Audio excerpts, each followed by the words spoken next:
Hello. Today I would like to talk about Jacob Collier's new album, A Light for Days. Um, I like Jacob Collier. He's a cool guy. Um, I do agree with many of the criticisms of his music, but I also find that they are not applicable to all of his music. And I think he has produced some really, really great stuff. And he is basically a good songwriter and an incredibly skilled musician, obviously. Um, Now, this new album is, in my opinion, some of his best stuff so far. It is the first Collier album, I believe, that I have listened to the whole way through, so I can't say with complete certainty how I would rank it compared to his other albums. However, I could say, I think, with pretty close to complete certainty, that I like this more than Jesse Volumes 1, 2, or 3, or In My Room. I think this has some really great songwriting on it, probably better songwriting than those albums. It also has a lot less of the sort of over-the-top production, and Collier produces all of his own stuff. I do not think he's a very good producer, although this album, I think, is actually produced very well, which, as I was saying, is one of the reasons that I think it's better than some of his previous stuff. It's just less over the top in terms of the production and in terms of the harmonies that are present. It's just, a lot more stripped down, a lot less really weird, sort of avant-garde stuff. I do not know whether I think this is better than Jesse Volume 4 or not. I think the songwriting in Jesse Volume 4 is probably better, but I'm not sure if the end result actually is.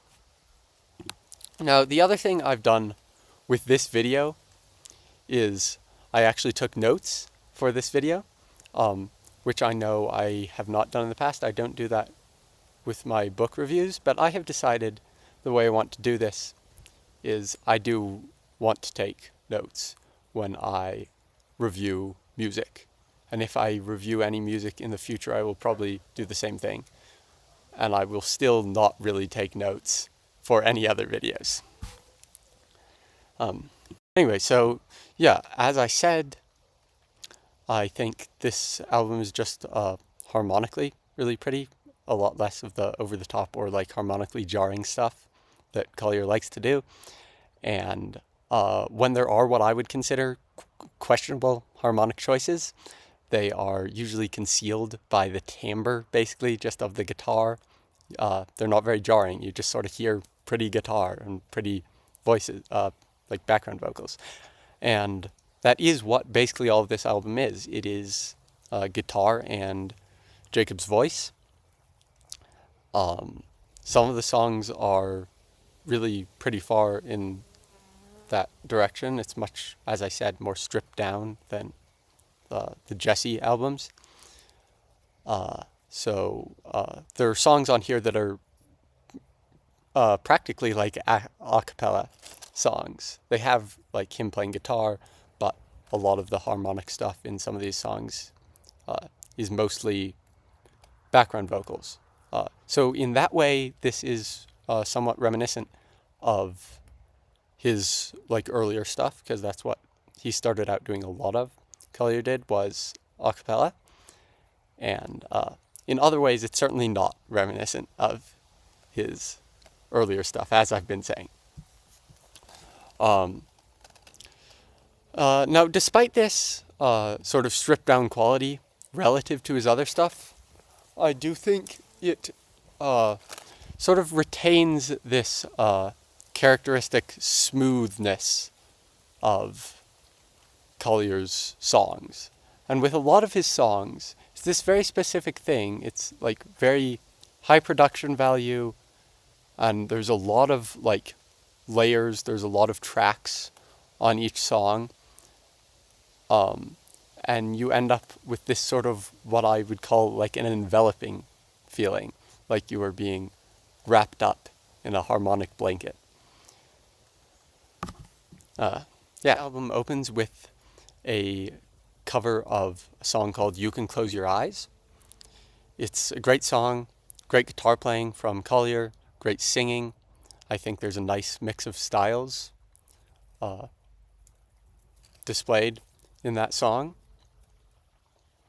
And in general, actually, the covers on this album, I think there are 6 original songs and 5 covers on this album. The covers are far more faithful to the original songs than Collier's covers usually are. And I think that's probably largely a good thing. Most of the covers, I think all of them I liked. They all turned out pretty well. None of them were bad or seemed like him just showing off, as some of his covers of other people's songs in the past have. For example, like Bridge Over Troubled Water, which is like horrible. So there's a cover of, how do you pronounce this? It's the Greek Icarus, right? Song by the Staves. It's a nice song, again, has a nice melody. Although, I will say in this song and a couple other places, like there's once in this song, a very noticeable, like, vocal imperfection, like imperfection in Collier's singing. And I don't have a problem with, like, minor imperfections, but, like, I just don't know why he left that in. Just a pretty obvious, like, he sort of kind of fails at singing the note that he's singing. I don't know why it's left in the final, like, cut of the song. Also, other covers, as I said, I think there are 5 on this album. Fairy Tale Lullaby by somebody whose name I don't remember, and that's a nice cover. The other thing is nice videos, nice, like, the lyric videos or whatever they are. They're not lyric videos, music video type things. Those are good. They're nice. Well, it's not the last cover, but it's the last one I'm talking about, I think, is Keep an Eye on Summer by, like, the Beach Boys or something like that. It is, again, relatively faithful to the original, but also manages to be very, like, distinctly, like, Jacob Collier-y. I think that's because the original song in the first place is kind of Jacob Collier-y, you know? But if you listen to the song and you know what Collier sounds like stylistically, you'll know what I say. It manages to do both of those things and to do them without detracting from the quality of the song. And I actually lied, that was not the last cover that I'm talking about. The last one is Norwegian Wood, which was interesting. Thought it was pretty good. There's a sort of upbeat and, well, I don't know if it's upbeat, but basically the tone of Collier's cover and of the music video they sort of have an interesting contrast with Lennon's lyrics. It also has this oddly abrupt ending, which I thought was very true to the spirit of the Beatles, because they do that a lot. And it also doesn't feel forced. It works, and it works, I think, in part because that sort of weird ending is not overused by Collier, especially on this album, in the way that it is definitely overused by the Beatles, who, by the way, I love and are the best band ever, but they really overuse weird endings. Next song is the second song on the album, which is an original song from Collier, which is called Heaven, Heaven Butterflies, like in parentheses, butterflies in parentheses. I don't know. It's kind of a weird name. It's a great song. There's also a cool video taken in Costa Rica that you can find on Collier's channel, which was done in an interesting way because there are a lot of butterflies in it, like crawling around on Jacob's face, and they are not fake butterflies, like they're real butterflies. So I do not know how they got the butterflies to cooperate. Anyway, this song also has a sort of callback to, or like similarities, sort of callback, yeah, to a song that's just called Butterflies, which I believe is in Jesse Volume 3. So I would also like to mention what I think is the best song on this album, which is I Know. I Know a Little. Again, it's a song with like parentheses. I know, parentheses, a little. I think this is one of Collier's best songs, probably his second best song in my personal estimation. I do think in classic Collier style that the live version of this from Venice that you can find on Collier's channel is arguably better than the studio version.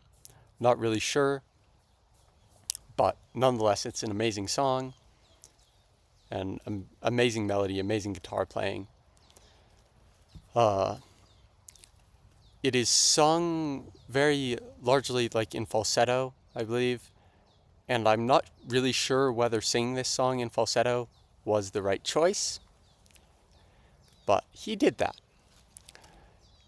It is kind of like breathy, which is a thing that Collier does a lot, and I do think on this album there is an over-reliance or overuse of singing in falsetto and singing and this sort of very breathy singing. And by the way, I'm saying this as somebody who does generally really like the sound of Jacob's voice. And I know there are a lot of people who don't. There are a lot of people who think that the timbre of his singing is annoying or just not super great. I don't agree with that. So be aware with that. Be aware of that, right? I do actually like the sound of his voice generally. However, I acknowledge that when he gets into the higher register and like falsetto, it can get a bit iffy at times, and I think he just needs to rely less on that. The other thing that people get annoyed by, I think, with his singing style is something that doesn't annoy me, which is that it's very like round. I think that's the best way to describe it. It's just round. Like, I remember the taste of you. Like, of. I remember the taste of you. You know? Like, oh, oh, oh. It's very round. Extremely round. That's just his singing style. Next song I'd just like to mention very briefly is called Sweet Melody, because I've been saying that this album as a whole is less weird. That's a word I could use. It's less weird than a lot of Collier's previous stuff, and this song is kind of the exception to that. It's just a weird song. It's kind of avant-garde, I would say. It's not bad, but it doesn't also particularly appeal to me. Whatever, it's fine. It's also bird sounds. Got nice bird sounds at the end, so there's that. Last thing, well, not last thing, but last-ish, is the last song on the album, which is called Something Heavy. And this song is largely a piano song rather than a guitar song. It's got a lot more stuff on it than just the Jacob's voice and guitar that is on most of the rest of the album. Now, I think this is an amazing song. I think it's a great conclusion to the album. And yeah, it probably has the best singing on this album, maybe some of Jacob's best singing on any album ever. It shows a much larger part of his vocal versatility than the other songs. It's produced super well, and it's written super well. It's great songwriting. There's a lyric in this song that says, "You're getting older, the world's a little smaller, just let go now, just let go now." Um, and for starters, that's a nice lyric. There's also a lot about that in this album. There's a sense generally of letting go, of moving on. In my estimation, I'd say he's trying to get at that just in general sense of new beginnings. It's sort of, here's the thing, it was beautiful, and we have to move on from it now. And that's sad, but also it's hopeful. There's a sense of hope, and it's sad, but we can also move on towards new, better things. And I think, like, reflectively of that, there is a general sense of melancholy throughout the album, which I think is effectively utilized. The other thing I will say in regards to that is Collier just generally does tend to reuse lyrical themes a lot more than I would like. And I do think as often, it's not just this album, some of his lyrics are a bit lacking in actual substance, although they are sometimes given a lot of power, I feel, by the quality of the music itself. And there are lyrics that are just like, what does that mean? Like, it can be very obscure and even at points seem like those lyrics are probably meaningless. Like, for example, song "Where Did My Apple Fall" in this album, "Naked as a fallen bird, why is the bird fallen?" Or like, there's another lyric in a song called "Tom Thumb," also of course on this album. It says, "Light up the stove of your countenance." I believe it's the opening line of that song. Which, now I don't think that's meaningless. I don't think it's a meaningless line, because nobody just randomly comes up with "light up the stove of your countenance." Like, there's presumably some sort of reasoning there, but it's just this sort of thing Collier does a lot. It's lyrics that are very, very open to interpretation, and that at points do not seem to have a lot of depth behind them.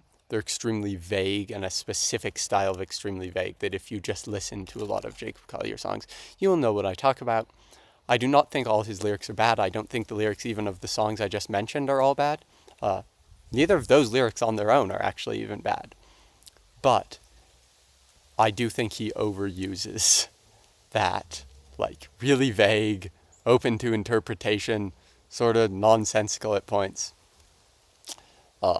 And I will note, I've said multiple times at this point, that there are things that he overuses or is over-reliant on.